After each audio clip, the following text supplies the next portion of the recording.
everyone, and welcome to The Bottom Line. I'm your host, Lauren Kalil. Our show is brought to you by Whoop. Check out the description below to join our team or sign up to get a free strap and an extra month's membership with our link. On today's show, we have Bergeron and Jason Khalipa here to discuss if there will ever be another Mat Fraser. Ben, I want to start with you. As a longtime CrossFit coach and someone who trained Mat in the past, have you ever worked with another athlete, anything like him? No, I haven't. And to answer that part of the question, Mat is certainly unique. And he didn't get to where he was by mistake. He crossed every T and dotted every I. And he truly lived the life of a champion, and that's why he got to where he was. Jason, for somebody who competed head to head with Mat and stood on the podium next to him at the games, do you think that there are any other athletes that are in the mix right now that can do what he did?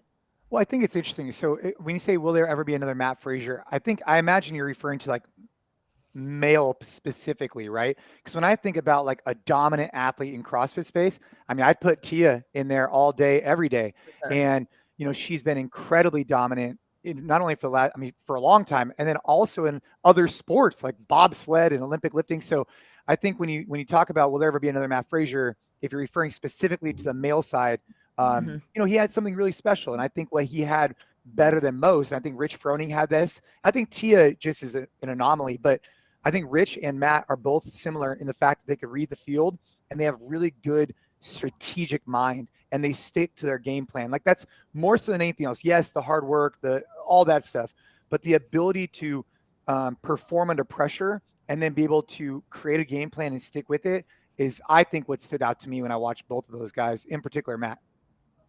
Ben, you said that Mat is somebody who really always crosses his T's, dots his I's, but what else really sets him apart from the way that other men on the field are training? So there's a few things I think that people pass over in terms of when they think about what creates somebody of the extreme capabilities that Mat has. And most people go like, oh, he has a Olympic weightlifting background. He also did acrobatic skiing, so he has that gymnast. There's one time in our gym that we had this Dollimer mat set up because we were doing a big ab mat sit-up workout. And so it's a big, long Dollimer mat down the middle of the floor. And he just, without any warm-up, without anything, goes and does a I don't know if they're like a double cartwheel into a double back handspring into a triple tuck roll, like he's a gymnast. So he has this natural, I don't want to call it natural either, although both his parents were Olympians, so he's got a pretty good genetic makeup. But I think the thing that, Jason alluded to this a little bit, there's two major things that I think get bypassed a little bit. The first is how he was such a student of the game. He was a guy that was kind of taking this as like a professional sport before other people took it as a professional sport. He analyzed film of the movements that people don't normally do it for. So most people want to figure out, okay, what's my snatch technique look like, or compare some muscle up stuff. He was taking the best in the world at GHD sit-ups and figuring out where they were positioning their knees versus their butt on the pad, how they were cycling their arms. Is it 31 that's good, or is it 34? Is it 35 reps a minute that's the most competitive? So he would break things down into its real constituent parts, and then he would work them. And this is the second part. A lot of people can work on things, but it's a adaptability factor. And adaptation is not the same. And if you put Jason and I on the same program, chances are Jason's going to adapt to that program better than I would. So for another example is if I was working with Mat and Katrin at the same time, if they were both on the same handstand push-up progression, Mat would skyrocket. Mat could just adapt to the training stimulus incredibly well.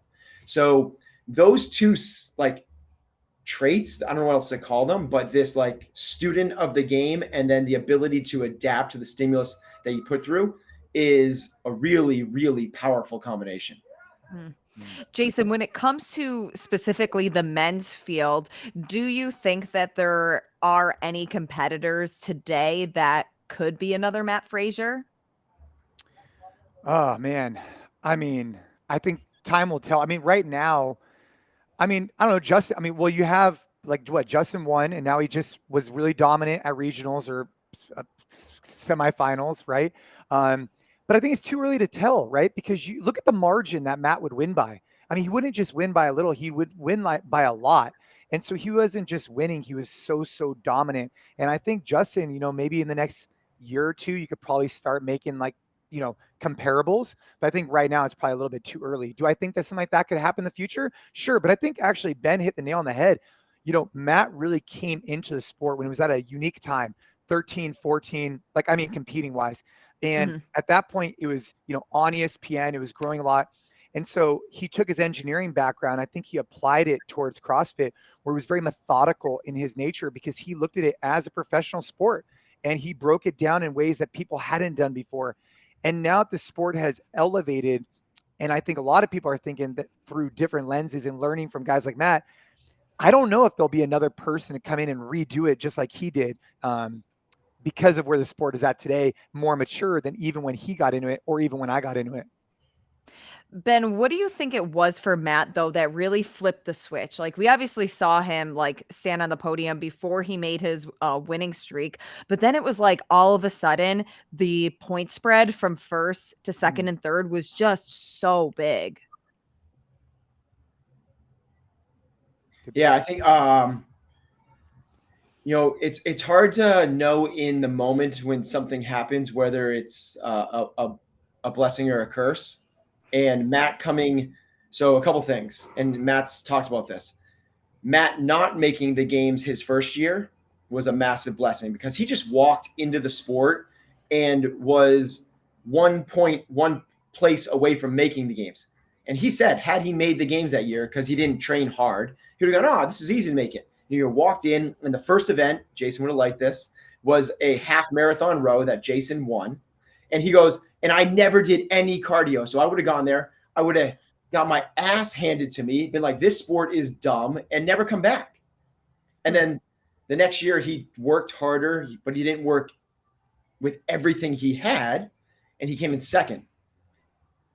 Okay, but then next year getting second again was the thing that again tipped him off to, I'm never going to have that feeling again. And that was the moment. That was, there was a couple moments that got him to the podium, but the second podium was the moment that, I'm never going to allow the opportunity to be when I'm 50 years old, look back and go, what if?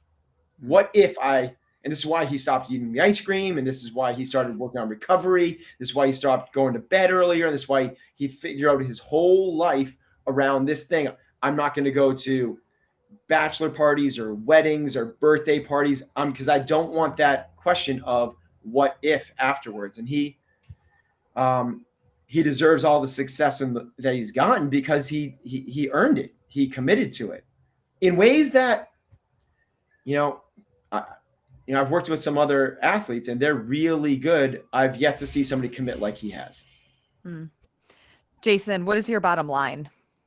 My bottom line is that, well, I mean, Fraser was a great example of someone who a lot of people don't see the work behind the scenes. Like, they see the sexy stuff on social media, they see this, but they don't see all the sacrifices. Like, I cannot tell you how many times in my life I've been late to show up to dinners with my family. I've ran in from the garage training, still sweaty, and sat down at the dinner table. I've had my wife and I get into frustrated situations because I was placing training first, which over time becomes stressful because you have to put yourself in that mentality if you really want to win. I think Matt took that to the next level where everything in his life was dedicated to winning. And I think there's going to be other people like that, whether it's Justin or Vellner or whoever. It's the person though that is going to have the, all the different talent. Matt came in with a great stature, like his height and weight was really good for the sport as well. His work ethic was excellent. His adaptation was great. There was a lot of pieces to the puzzle that had to be put in. And then that second place finish and his dedication just put it over the top. So I think, yes, can there be another Mat Fraser? Yeah, but it's going to take all those pieces being put together to make that happen again, Ben, what's your bottom line? Will there ever be another Mat Fraser? There will never be another Mat Fraser. It's obvious, but Right. Yeah. but will there be someone equally as dominant as him? Yes, there will be. It's the nature of sport that we always, it's a recency bias. What we see, we go, oh, right now is that moment. And they did it with Will Chamberlain, and then did it with Kareem Abdul-Jabbar, and then they did it with Michael Jordan, and then did it with LeBron James. They did it with Jack Nicklaus in golf, and they did it with Tiger Woods, and there's going to be the next, particularly in an individual sport. So think about like the dominant individuals, like just take track and field. Recently it was Usain Bolt. Then before that, it was Michael Johnson. Mhm. Before that, it was Carl Lewis. Before that, it was Jesse Owens. Now imagine those guys dominated, but they only got to compete once every 4 years. Imagine if they had their sport every single time. These guys would win bookend Olympics. That's a 4 or 5 year run. A singular athlete in these sports can have these massive runs because they don't need to rely on all of the other teammates in this. So yes, T is showing us right now that there will be another Mat Fraser. There will be another person that comes along and wins, just like we said there wouldn't be another Rich. Everyone said it. And now there's Matt, and now we're saying it again. There will be. It may not be for another 5, 6, 7, a decade, but there will be somebody again as dominant. Ben Bergeron, Jason Khalipa, thank you guys so much for sitting down and talking to us about the topic, and we'll see you next time.